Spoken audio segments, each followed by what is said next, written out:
Welcome back. NCERT exemplar के questions करने का एक बहुत बड़ा फायदा ये है कि हम थ्योरी को बहुत अलग अलग एंगल से अप्लाई करते हैं और नए क्वेश्चंस को करने के लिए तैयार हो जाते हैं। शुरू करते हैं इस चैप्टर के एनसीईआरटी एग्जाम्पलर के एमसीक्यू। इनको हम दो पार्ट्स में छोटे छोटे वीडियोस में करेंगे।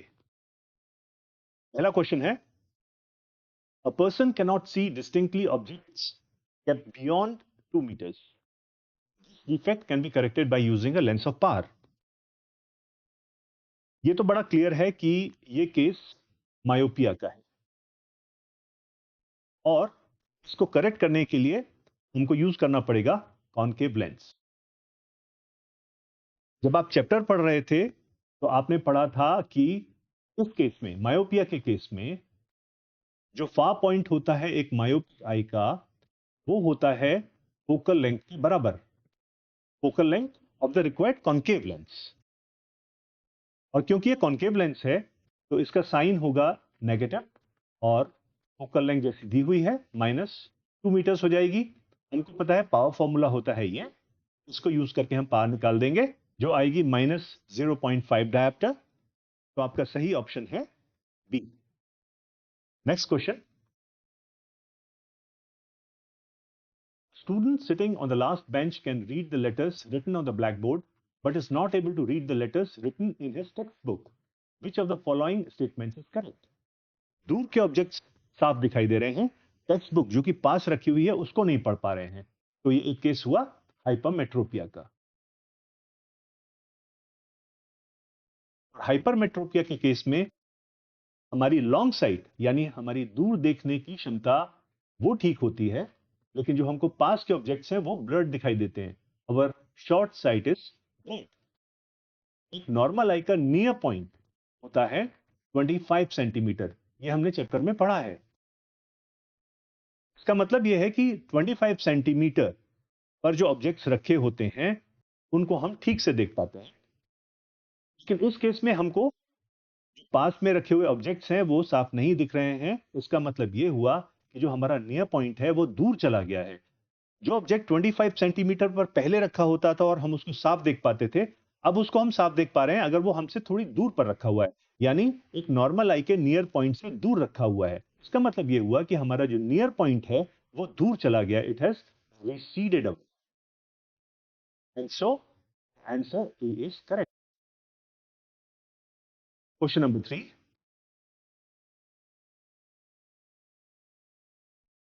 Prism ABC with BC as base is placed in different orientations. A narrow beam of white light is incident on the prism as shown in figure. अलग अलग ओरिएंटेशन से है प्रिज्म और उनको एक व्हाइट लाइट हिट कर रही है। In which of the following cases after dispersion the third color from the top corresponds to the color of the sky? Colour of the sky मतलब ब्लू कलर, और ऊपर से तीसरा कलर ब्लू होना चाहिए। इस क्वेश्चन को करने के लिए हम एक अपराइट प्रिज्म को देखते हैं कि उसमें व्हाइट लाइट कैसे डिस्पर्स होती है। तो अगर व्हाइट लाइट एक रेगुलर अपराइट प्रिज्म को ऐसे हिट करे इस डायरेक्शन से, तो सबसे ऊपर कलर हमें मिलता है रेड और सबसे नीचे हमें कलर मिलता है वॉयलेट। वॉयलेट के ऊपर हमें मिलता है इंडिगो, इंडिगो के ऊपर हमें मिलता है ब्लू कलर। तो सीधी सी बात है, अगर हम इस प्रिज्म को उल्टा कर दें और व्हाइट लाइट को आने दें इस डायरेक्शन से, मतलब ये डायरेक्शन, तो हमें रेड कलर मिलेगा सबसे नीचे और वॉयलेट मिलेगा सबसे ऊपर। और ऊपर से तीसरा कलर कौन सा हो जाएगा? वो हो जाएगा ब्लू कलर। इसका मतलब हमारा सही ऑप्शन है number 2। This is the right answer. अगला क्वेश्चन करते हैं। Noon the sun appears white. Why? दोपहर के समय सन ठीक हमारे सिर के ऊपर होता है और इसलिए वो अपनी अलग अलग पोजीशंस में अर्थ के सबसे पास होता है और लाइट को ट्रेवल करना पड़ता है बहुत छोटा distance. Light travels very short distance. होता क्या है कि इस छोटे डिस्टेंस में बहुत कम violet to blue colours scatter होते हैं। तो स्कैटरिंग का सवाल है और इसलिए अधिकतर colours almost all the colors reach our eyes. और क्योंकि सारे कलर्स आ रहे हैं तो वो मिलकर क्या बनाएंगे, व्हाइट लाइट या थोड़ा सा येलोइश। इसलिए दोपहर के समय हमको सन व्हाइट दिखाई देता है। और शाम को क्या होता है, शाम को लाइट बहुत लंबा डिस्टेंस ट्रेवल करती है हॉराइजन से, और इस डिस्टेंस में most violet to blue colours get scattered. और क्योंकि वॉयलेट से लेके ब्लू कलर्स स्कैटर हो जाते हैं, हमको सन दिखाई देता है orange red. Question number 5, which of the following phenomena of light are involved in the formation of a rainbow?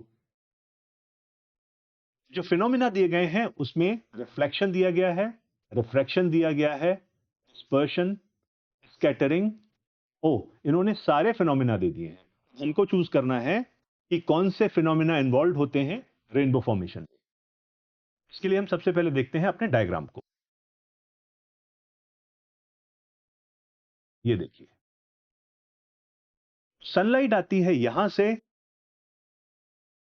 ये आपकी सनड्रॉप है जो एक प्रिज्म की तरह से काम करती है, और इस पोजीशन पर पहला रिफ्रैक्शन होता है। तो ये तो बात क्लियर हो गई कि एक रिफ्रैक्शन तो होगा ही होगा। उसके बाद व्हाइट लाइट डिस्पर्स हो जाती है रेड से लेके और वॉयलेट कलर्स ग्योर,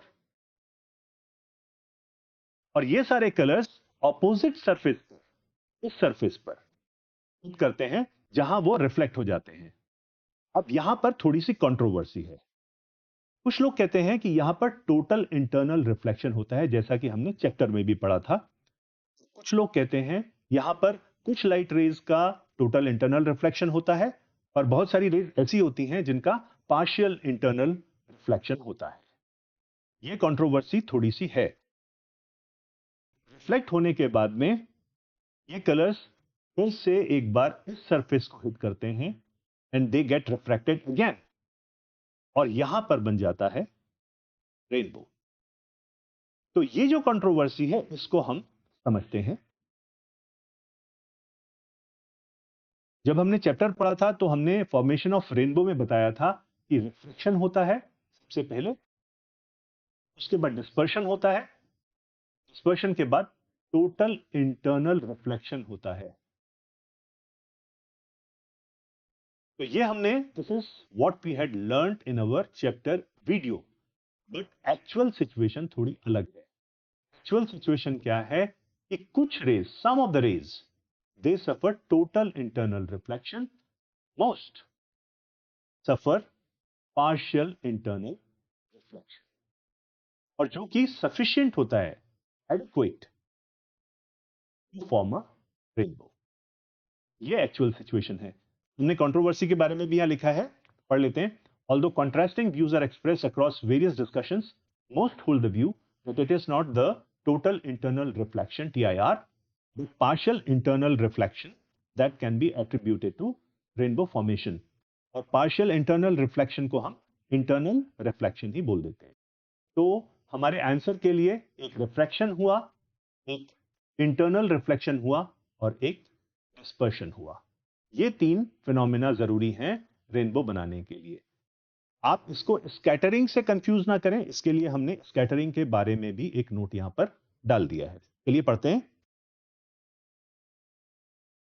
स्कैटरिंग क्या होता है? It is diffused reflection, reflection of light by colloid particles in different angles. Some colors, especially the colors with shorter wavelength, are lost during scattering. But since rainbow displays all colors, scattering can be ruled out. ये main बात है। और scattering में क्या होता है कि कुछ कलर्स जिनकी छोटी वेवलेंथ होती है, colours with shorter wavelength, they are lost during scattering. लेकिन रेनबो में हमें सारे कलर्स मिलते हैं, इसलिए scattering can be ruled out. तो हमारा फाइनल आंसर क्या हुआ? Refraction, dispersion and internal reflection, which is option C. इसके बाद के एमसीक्यूज के लिए मिलते हैं नेक्स्ट वीडियो में, जिसका लिंक हमने आपको नीचे डिस्क्रिप्शन में दे दिया है। Thank you for watching this video.